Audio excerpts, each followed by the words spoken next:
It's time for the best coverage of the top stories in sports. The Sports Wrap with Jason Page starts now. Indeed, on a Monday, and great to have you with us wherever you may be watching, whether it's on one of our over 220 affiliates in the U.S. and Canada, whether it's on the YouTube channel, Sports Wrap with Jason Page YouTube channel, watching us on Spotify, wherever you might be ingesting this show. We appreciate you doing so. The Sports Wrap with Jason Page podcast available wherever you get your podcasts as well. Lots to do over the next 60 minutes on this show. Brian Twining will stop by because if it's a Monday, we are recapping what took place in NASCAR. But listen, there is so much to get to, Sam Yarnell, and it was not a good weekend if you were a New York sports fan. Well, maybe if you were a Met fan, but not if you were a Yankees or Knicks fan. And look, the Knicks found themselves up against it when they lost game one of this series. And I tweeted this out on Friday night. Friday night? Was that the finale? Yeah, Saturday night when they lost to the Pacers. I tweeted this out on Saturday night when they lost to the Pacers, Sam. As much as we could talk about all the different things in this series that took place, you can go back to game one. And if the Knicks take care of business in game one, we're talking about game 7 tonight at Madison Square Garden. And I know it's the fallacy of the predetermined outcome or preconceived outcome, all that stuff that people will like to say. But if the Knicks take care of business in game one, at worst right now, we're probably talking about game 7 at Madison Square Garden. There's no question that game deflated this team. Then they lose game 2, and then, everything's sort of set in motion from there. Yes, they win game 3, but obviously, they were behind the 8 ball from there. Here's what I'll say on Game 6 real quick, and then we'll move on from it because there's a lot to talk about here. You cannot miss 9 free throws or 10 free throws, whatever they missed. You cannot turn the basketball over 17 times on the road, and your 2 biggest stars cannot come up as short as Jalen Brunson and Karl Anthony Towns did in such a big moment and expect to come out of Indiana with a win. The Knicks simply did not deserve to win that game 6, and Indiana did, Sam. You're exactly right, Jason, but I think that a thing that we're missing, that it seems like a large contingent of the basketball media world is just choosing to ignore, that a lot of fans seemingly aren't, is that this has to be the end of Tom Thibodeau. This is unacceptable playoff coaching from Tom Thibodeau. It won't be, though. Change your lineup 4 games into a series to guys who you famously, in Tom Thibodeau, had not been playing all season. It spelled the end of that team. That you knew that they were never going to be able to recover from that. As soon as Tom Thibodeau started going 11 and 13 guys deep on the bench with guys who had gotten, sparing minutes throughout regular season games, now you're going to give them any sort of minutes in the biggest, most important games of your season with everything on the line. Granted, it didn't work out as poorly as it possibly could have, but just opening that door led to the downfall of this Knicks team. Tom Thibodeau's way of coaching, clearly, from the way that this Knicks season ended, is not sustainable when you have a roster as talented as they do, with as many star players as they do, and as much depth as they do. What Tom Thibodeau has done should be considered a crime to basketball in this Eastern Conference final. Sam, I don't disagree with you, by the way, that I believe they've maxed out where they can go with him. Yes. But I don't disagree with you. However, it is damn near impossible to fire a head coach coming off of a conference final when you see a team that has progressed the way this one has. Now look, there is going to be a seismic shift in terms of player movement in this offseason. And look, there have been shadier things that have happened in the coaching ranks where, Mike Malone may go behind, people's backs, and you're not supposed to try and go get a coaching job where somebody else already has a head coaching job. But would it shock anybody if Mike Malone went behind closed doors and tried to convince the Dolan hierarchy, that James Dolan, yes, that, hey, I'm the right guy for this job? Yes, you're exactly right. Could that scenario take place? Because that's the only way I see it happening. I do not believe that Leon Rose, who's a Tom Thibodeau guy, I do not see Leon Rose saying, off of a conference final season where we were 5 wins or 6 wins from an NBA championship, we are going to fire the head coach of this basketball team. I just don't see it. Well, and another thing is, and I'm not saying that I think they will. I think they should, and I think Jason agrees to an extent that, like he said, it's the ceiling of where this team can go with this style of coaching. But do I think they're going to? No. You're going to ask me if the Knicks are going to do a competent move? No. Look at their ownership. Also, look at the fact that Jalen Brunson's dad sits down the bench from Tom Thibodeau on that coaching staff. It's not as easy as just cutting ties, but the Michael Malone thing is a perfect fit. It's what this team needs. I know the whole reason he got kicked out of Denver is because he was too hard coaching these star players. That's what the Knicks need. Imagine if these guys were coached by Michael Malone. They'd be a powerhouse in the Eastern Conference for years to come. Sam Yarnell, when the show ended on Friday and we looked ahead at Monday's headlines, you said the Pacers were going to win. You also said the opening line for this series would be the Thunder minus 400.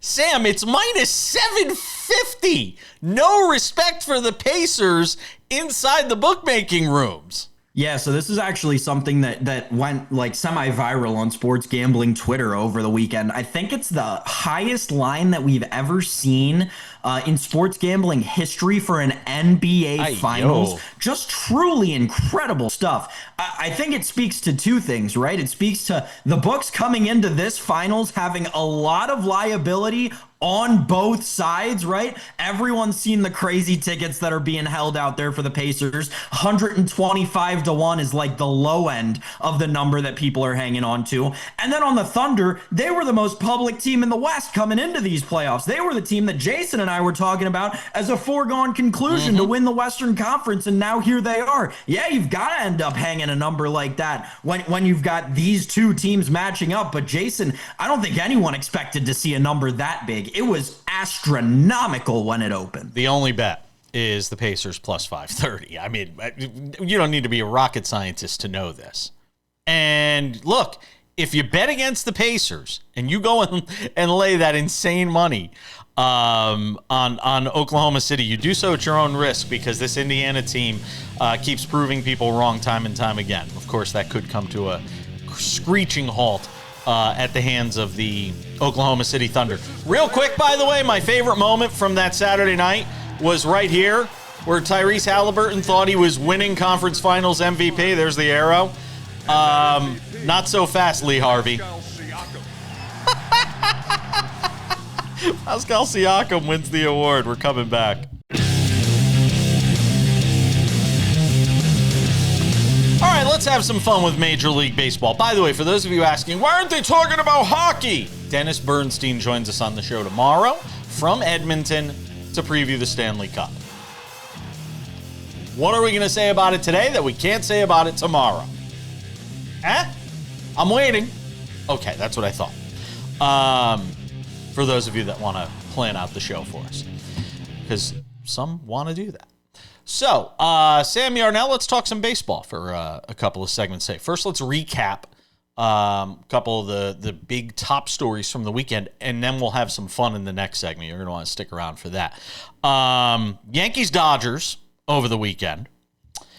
Look, it's not often you get a regular season series in Major League Baseball that captivates the imagination of baseball fans and sports fans in general. And with the Knicks series ending on Saturday and there really being no other playoff games, yeah, Scottie Scheffler at the Memorial elevated event. I mean, it was a good weekend to have Yankees-Dodgers. It really set up well to have that series. Unfortunately, Saturday's game was an epic blowout. The Friday night game was good. Yankees were up 5-2, and I'm sitting there eating my linguine and clams over at Stations Durango here in Las Vegas, enjoying my linguine and clams, and then I came out of the restaurant and I looked up and it was 8-5. What the hell happened? And Max Fried was on the mound when it was 5-2, and I said, "Oh, we're good." So wasn't the best weekend for me as a Yankee fan. The only team I still live and die with. But they did salvage the finale of the series last night. Ryan Yarbrough, man, Has he been just fantastic for this team? They're 4-1 in his starts. He's like Jamie Moyer throwing sidearm, basically. He's out there throwing, 83, 84 miles an hour. I love it. I love watching the guy. He had more swings and misses. There was a swing and miss stat they threw up last night. He had one of the highest numbers of swing and misses that the Dodgers have had all season. That Dodgers team against Ryan Yarbrough last night. It's crazy. Yeah, weird weekend for pitching all across Major League Baseball. Jason, you saw a couple of Cy Young campaigns, and you mentioned the Max come Fried on, blow one start How about is going to Jesus end it? Luzardo? 12 earned runs in 3 1/3 innings. That was crazy. Yeah, Jesus Lizard. You was not had very good. the rookie, the favorite to win NL Rookie of the Year, blow out his arm, and the manager wasn't paying attention to the game enough to go out and get him. That was bonkers. But yeah, this Yankees-Dodgers thing. First of all, did you know it was a World Series rematch? Were you aware of that? Because I wasn't sure, and then I tuned in, and no one stopped talking about. It was like every other. It was like remember back in the World Series on Fox thing when the Shohei Ohtani 3 batters away. Shohei Ohtani. It was like every third word. Oh, World Series rematch. Oh, these are the two teams that played in the World Series last year. And then outside of a few innings of good baseball on Friday, a clunker of a series altogether. Major League Baseball could not have dropped the ball more if they are, as some people are alluding to this year, messing with these games and altering the balls. I will say, though, I will victory lap this really quickly, because the biggest story to me this weekend was something I said on Friday, was that we would come out of this Yankees-Dodgers series and we'd have a new home run leader in baseball, and it wouldn't be Judge Ohtani.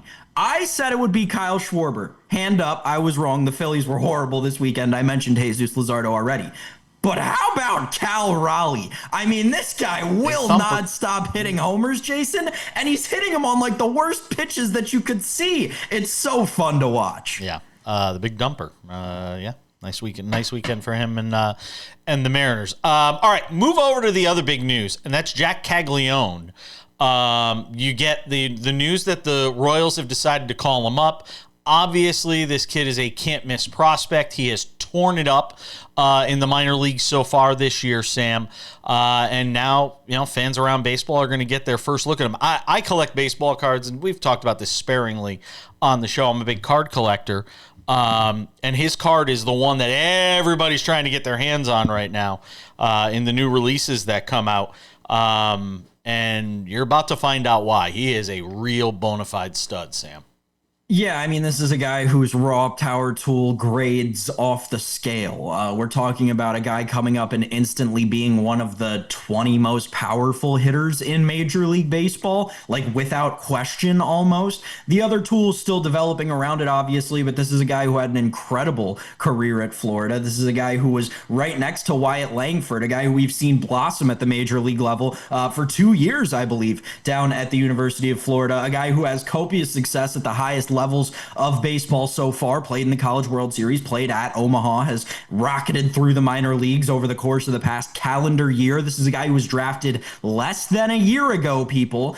And Jason, there's been this narrative over the course of, I want to say, the last 3 weeks, maybe, that may be too generous, that the Royals are over manipulating Jac Caglianone's service time and keeping him down, and he's doing so well, you got to just call him up right now. Well, here's the thing, that's not correct. I could bore you with the details on player incentive promotions and things like that, and Super 2 details, which are eradicated essentially at this point. But the crux of the issue is this: the Royals are a team that no matter how much they've been struggling, have a bona fide stud at first base in Vinny Pasquantino, a guy who can hit the ball a country mile. They're a team that's been able to remain competitive with an MVP candidate if Aaron Judge didn't exist, and Bobby Witt Jr., and Chris Bubich, who's somehow remaining one of the best pitchers in the American League. They didn't have a spot for Jac Caglianone. This isn't a guy who can play everywhere. This is a guy who's a pitcher converted to an outfielder, a pitcher first baseman converted to an outfielder throughout the minor leagues. Again, over the course of the last year, this has nothing to do with service time manipulation. It has to do with getting a guy acclimated to playing professional baseball and doing something for his job rather than in addition to school. That's my little soapbox about Jac Caglianone. I can't wait to watch the kid play in Major League Baseball. I think he's going to tear it up. He'll contend for Rookie of the Year. He won't win it because Jacob Wilson's awesome, but Jac Caglianone is going to be a stud in Major League Baseball. Yeah, and look, that AL Central, I mean, there's still time for the Royals, so I mean, you bring them up. Wide open, dude. There's still plenty of time. You hope to catch a lightning in a bottle with him, and spark some other guys around that lineup. And again, it is difficult. We were talking about it last week on the show with Ford in the Mariners organization. They're facing the same issue. You think they wouldn't love to have him up right now, but you'd rather these guys be getting at bats every day than sitting on the bench and playing once every 5 days. And that's the issue a lot of these teams face. So Caglianone's going to get some run here for the Royals, and we'll see what it looks like for them. All right, we're coming back. Was there a full moon around Major League Baseball this weekend? I've got 3 examples to show you. We'll get to them next.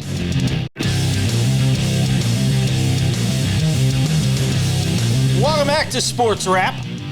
Coming up in 10 minutes. Scottie Scheffler's won 3 times in the last 4 weeks. But I do think his dominance needs to be put into some perspective. Beat Ben Griffin yesterday. Outdueled Ben Griffin, who won the week prior on the PGA Tour. Wins Jac's event, the Memorial. Got the old famous handshake coming off the 18th green at the Memorial. We'll get to that coming up. Well, yes, Sam. Since we're on the topic of Major League Baseball and you mentioned Scottie Scheffler, there was a stat that went around yesterday. I'm not sure if you saw it. Today's obviously June 2nd. Mm-hmm. So if we go back in the last calendar month, since May 2nd, the Colorado Rockies have won 3 games. Oh, my God. Scottie Scheffler has won 3 tournaments. Oh, my God. They're 9-50 on the year. 9-50. Our poor buddy Clint Hurdle. They have as many wins as Scottie Scheffler in the last month. He plays once a week.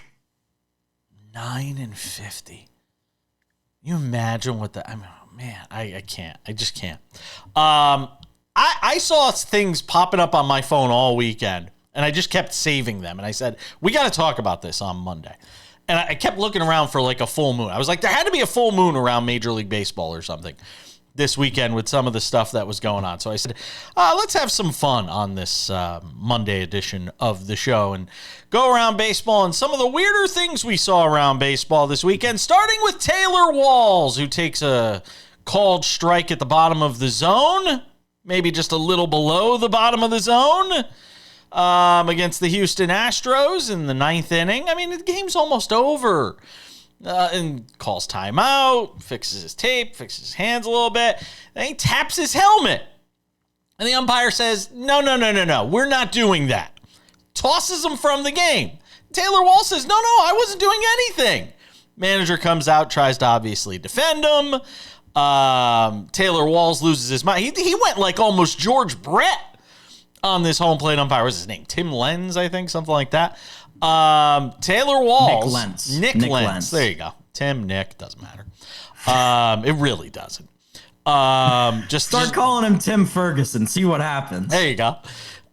Nick Lenz losing his Taylor Walls losing his mind against Nick Lenz. By the way, Taylor Walls does this thing where he goes and runs back after him and then realizes, oh my God, there's nobody in front of me. I better stop, otherwise I'm going to kill this guy.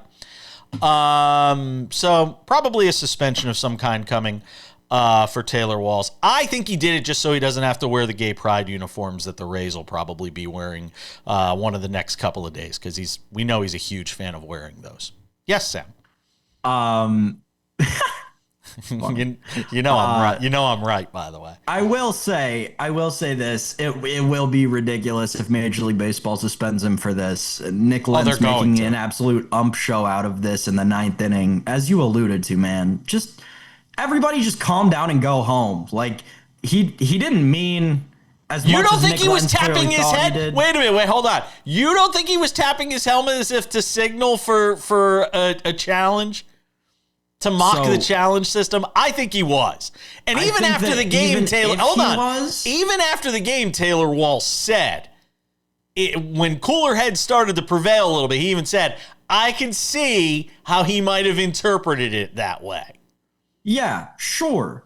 That's fine. He can interpret it that way all he wants.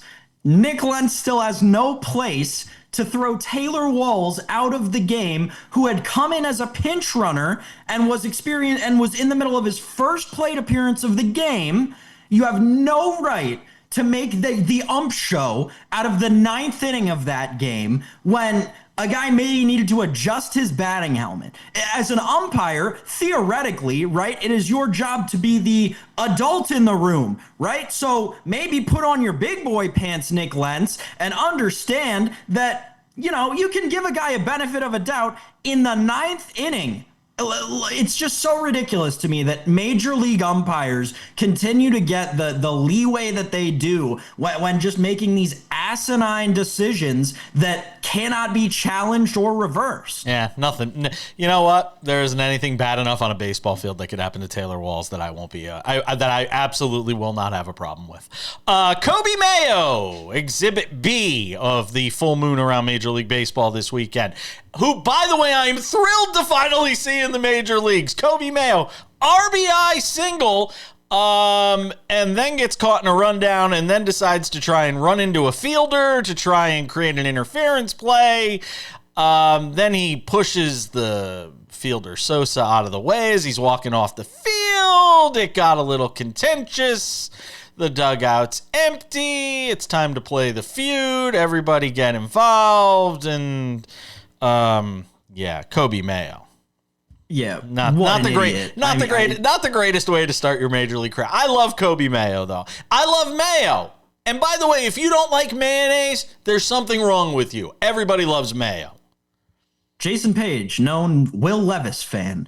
Listen, Kobe Mayo, huge prospect, right? Great story. And I think that this embodies something larger going on with the Baltimore Orioles organization. That is, they have all of these prospects and they're all like doing really well at minor league levels, but still not getting called up because the Orioles refuse to move players for whatever reason. So I think that kind of just flared up a little bit there, but also Kobe Mayo, don't be an idiot. That's a very idiotic thing to do. You didn't need to push Lennon Sosa. You didn't need to push him again after that. Just really like high school last guy on the bench kind of stuff. Yeah, it was a very strange play, but not any stranger than this one. George Springer, ladies and gentlemen. Did you see this one? George Springer against the Oakland Athletics. So excited to be on third base. He said, jump around, jump up and get down. Unfortunately, the Oakland A's third baseman Max Schumann decided he was going to do the Schumann special, and he decided to just lay the tag on him and hold it there while Springer was jumping up and down. Originally called safe, call overturned. George Springer is out. Something tells me he will not jump around on the base paths anymore. Shout out to Shu. That guy rocks. And shout out to Eastern Michigan. I used to work with Max Schumann way back in the day. Really nice guy, and glad that he finally got a little shine, even if it was in this weird moment. Dude, wait a second. Wait. We're glossing over the headline here. You worked with him? Yeah, super nice guy. Love Max Schumann. Shu, if you're out there watching this, hope you're doing well, man. Love watching you in the show. We got to get him on the show.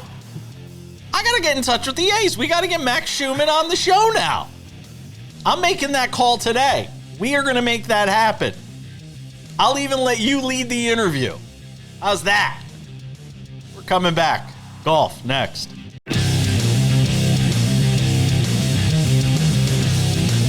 Welcome back to Sports Wrap. Coming up in 10 minutes, Brian Twining of Bleacher Nation stops by to talk about Ryan Blaney winning in Nashville. Get some NASCAR talk in. See what he makes of that race. Sam Yarnell, we are watching greatness in golf right now. There's just no getting around it. Scottie Scheffler is dominating at a level we have not seen since the greatest years of Tiger Woods. I mean, that's the only thing we can really compare it to right now with what Scheffler is doing. Another win for him, third in 4 weeks. This one coming at Jac's event, the Memorial. And, you know, as much as I want to sit here and wax poetic about Scottie Scheffler, one, it's difficult to do because he's as exciting as wallpaper, you know, off-white wallpaper. There's two components here that I want to discuss. We can watch him and you can watch him and we can all tell you he's a great golfer, okay? Nobody's going to argue or dispute that.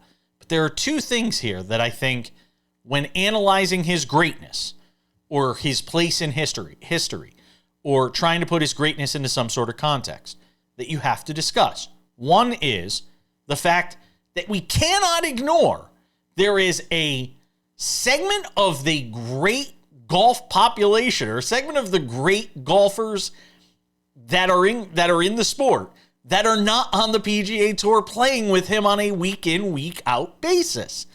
That is something that cannot be dismissed. 2, he does not have a rival. And again, neither of these things are his fault. Neither of these things are things he is responsible for, Sam. But it does take some of the luster off what he is doing right now, that there is no rival. Tiger had Phil. You know, Tiger always, it felt like, had something. At times it was Tiger versus Tiger even. There is nothing out there. You know, Ben Griffin. I mean, I love Ben Griffin. Got a win last week. He's a wonderful story if you want to go and read up on it. And it's nice that, you know, he won last week, finished second this week. Nice story and all. And he stared down Scheffler for 11 or 12 holes yesterday before finally succumbing to the greatness that is Scottie Scheffler. But Sam, those are two things you cannot ignore. The fact that there is a certain part of the greatness of golf that is not even playing on the same tour with him. That's true, but his greatness did start before that was the case. I think that, and it's not like he doesn't have to play and hasn't won majors against that in that exact same field during this time period.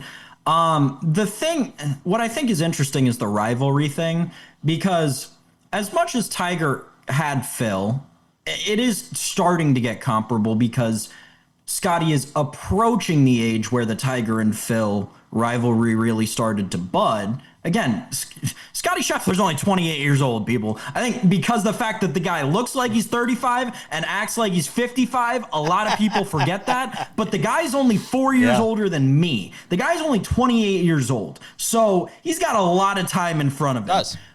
On the rivalry but point, we thought though, that, by the way, we thought that with Rory when Rory was one win away from the Slam, and then it took him forever to win the Slam. So let's just say that. That's true. The thing that I keep drawing back to on the rivalries with Scottie is this. It feels like he has had budding rivalries at times, right? Like there was, especially over like all of last season, there was a rivalry there with Rory. Even within the PGA Tour, because it was on the course and off the course. Scottie didn't like how vocal Rory was being about everything that was going on between the PGA and LIV, and then obviously what happened on the course and Rory finishing, the PGA Championship, where he speeds away in the courtesy car and does the burnout or whatever that you and I talked about on this show. It seems like every time someone else comes into the fold, it was Bryson for a period too, right? Even though they were on different tours. Every time someone else seems to challenge Scottie Scheffler, he's got this innate way of reestablishing his dominance. Whether it be head-to-head against that person or against the rest of the field, it seems like every time we enter someone new into this conversation, after Rory completed the Grand Slam, he was the favorite to win at least 2 of the remaining majors. Scottie now the favorite in all of them, Jason. Every time his greatness is approached, he immediately defends it and goes above and beyond in doing so. Here's the bigger, and here's another thing though, and I'm not discounting any of what you're saying. Here's the other problem for golf though when it comes to Scottie Scheffler, and it comes with the comment that I made at the start, where he's off white wallpaper. Yes. When Tiger was at his peak, if Tiger had said, "I'm walking away and I'm going to go start my own tour," or "I'm walking away and I'm going to leave, I'm done," golf would have been devastated. It would have been decimated. If Scottie Scheffler said either of those two things right now, that's what you'd get. Nobody would care. Nobody would care. He's not a dynamic figure. He is not a figure that I am not buying a ticket to go watch a PGA Tour event because Scottie Scheffler's playing in it. And I don't think a lot of people are, because he's just one-dimensional. There's just nothing to him. And by the way, again, I hate to say this again, none of this is his fault. This is just who the guy is. He's boring as you know what. But wrong guy for this time. That's all I'm saying. We're coming back.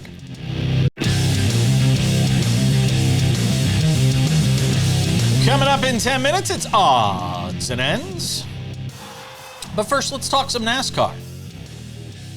Spent a good chunk of my Sunday afternoon watching the race in Nashville over on Prime Video. It was my first experience watching a heavy dose of NASCAR over on Prime Video. And I have to say, I was impressed with the coverage. I was just talking about it with this guy, Brian Twining. Our friend over at Bleacher Nation does a great job on NASCAR over there. Joins us on Mondays here to talk about NASCAR when we're not off for holidays and things like that. And I have to say, I was impressed with the coverage and the job that, especially for their first 2 weeks of doing it. We see hiccups in a lot of these things when they're first getting started, and it feels like Prime Video is just taking the coverage and run with it. Yeah, it's a breath of fresh air, I think, too, which also makes it more exciting for people, is that it's a bunch of newer faces or older faces in the space with a new platform, like Danielle Trotta, who's hosting the pre and post race coverage. She's fantastic. And then you and I, we just chatted real quick before jumping on here, but Adam Alexander in the booth on play-by-play is incredible. And then the fact that they got Dale Jr. back and Steve Letarte with all the knowledge that they bring in the booth as well it's just really nice to have different people doing the races. And then, of course, my favorite part, no full screen commercials when it really matters, which to me is like the most important thing in a sporting event that basically never stops. Yeah, it's true. Ryan Blaney, your winner in Nashville, and now every Penske driver has won this year. And I mean, that's how you spell dominance. Yeah, I remember about a month ago, maybe a little bit over a month ago, you were asking me to be if we should be worried about Joey Logano, and then he goes out a couple weeks later, he wins a race, and Ryan Blaney, he's got 5 DNFs this year. Yeah. It just seemed like he was never going to get it done, and he finally gets his win. Cindric too. Like this team, they just know how to work the current NASCAR system better than everybody else, and now they can kind of focus on maybe adding wins in the regular season, but they've probably all turned their attention to how they're going to advance in the playoffs already. It is remarkable. What stood out to you about the way Blaney went about winning this race? Honestly, it was really the first time that I've seen that team make an aggressive call on pit road in terms of taking 2 tires when everybody else was taking 4, when traditionally Ryan Blaney is not a guy that makes those type of moves. He just kind of goes with the flow and then tries to win based off the speed of his car. But I think it was fairly apparent that it didn't matter how fast your car was. Times leveled out after about 20 to 25 laps, and you needed track position gained on pit road, which this pit crew, which made multiple changes so far this year, has improved dramatically, which is why he ultimately won the race. What does it say about Carson Hocevar? He won the open race at the All-Star. Now he's second here. Feels like there's some real momentum here for Carson Hocevar, and this young driver seems to really be emerging and sort of growing into himself.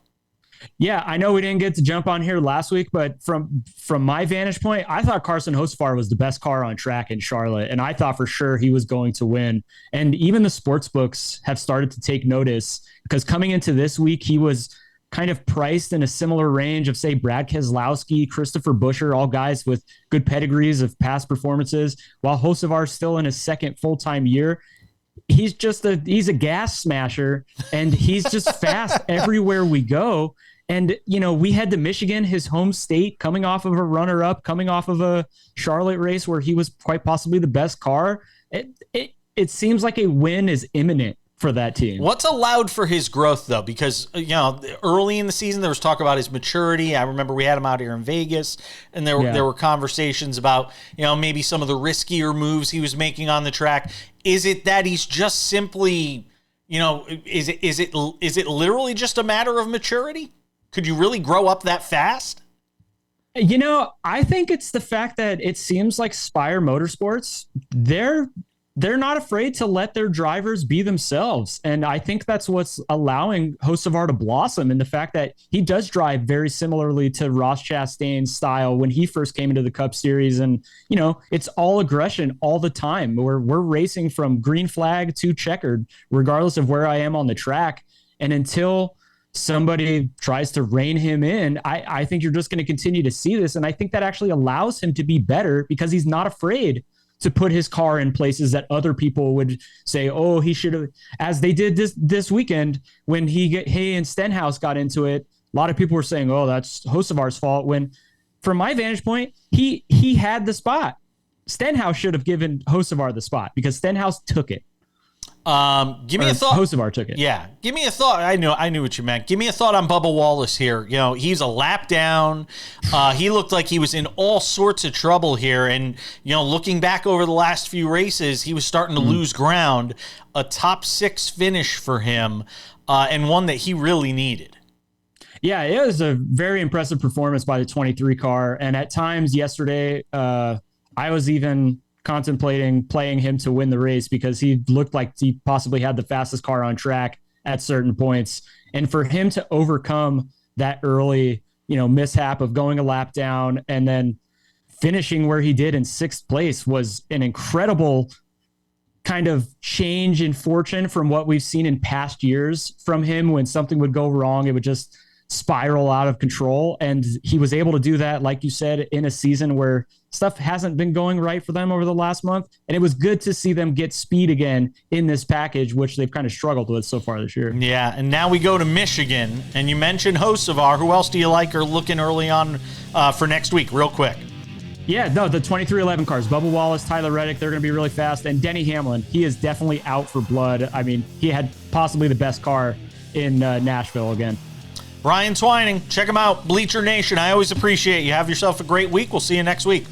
Yep. See you later, Jason. We're coming back with more Sports Wrap on this Monday. Don't go anywhere.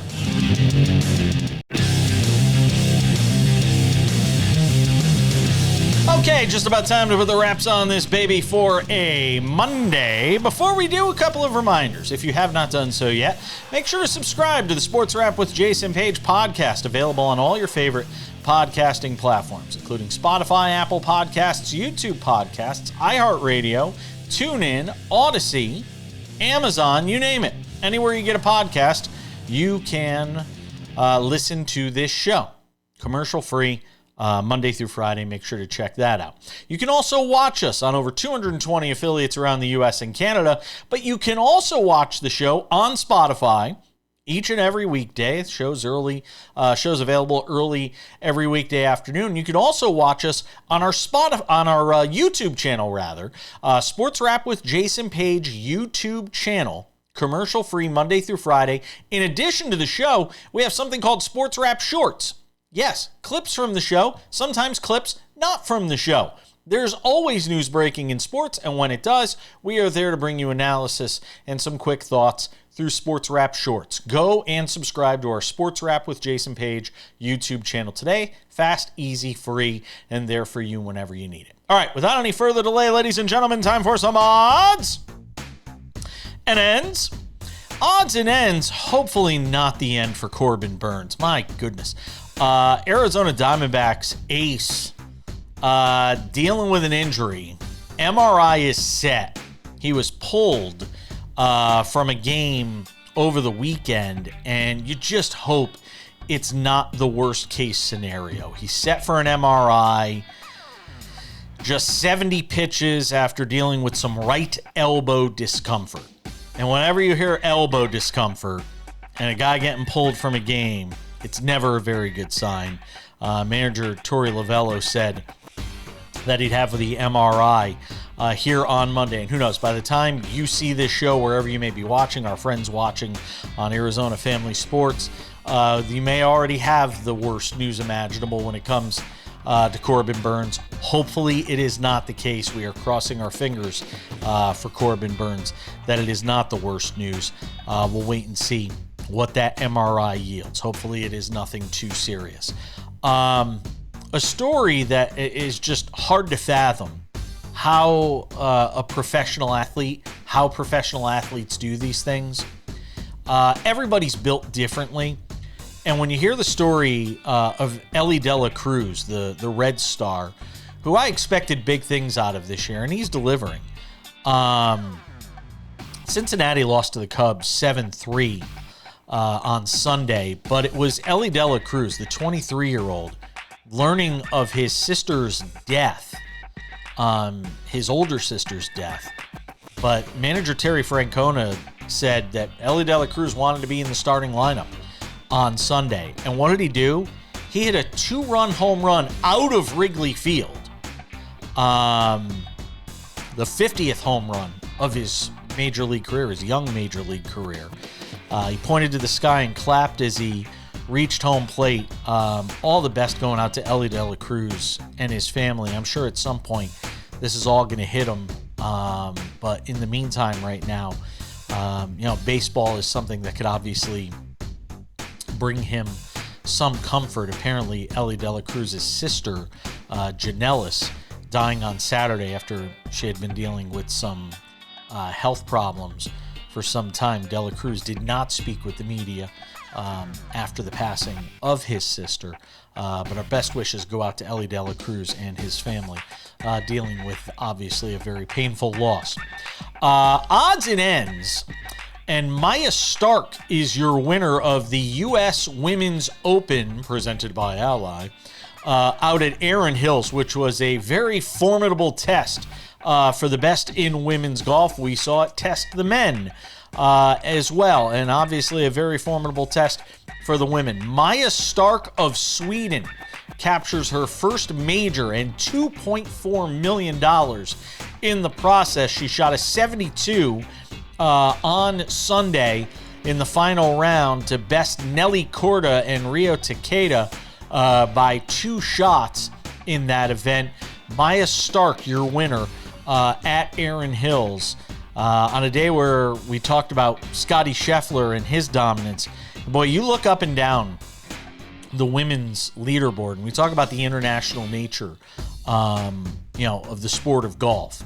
And when you look at it from the perspective of where the women's game is right now, outside of, Nelly Korda, Haley Cooper, who finished 4 shots behind Maya Stark, Angel Yin, who finished 5 shots behind. You look at this leaderboard. I mean, it is littered in a good way, by the way, with flags from all over the nation in the women's game right now.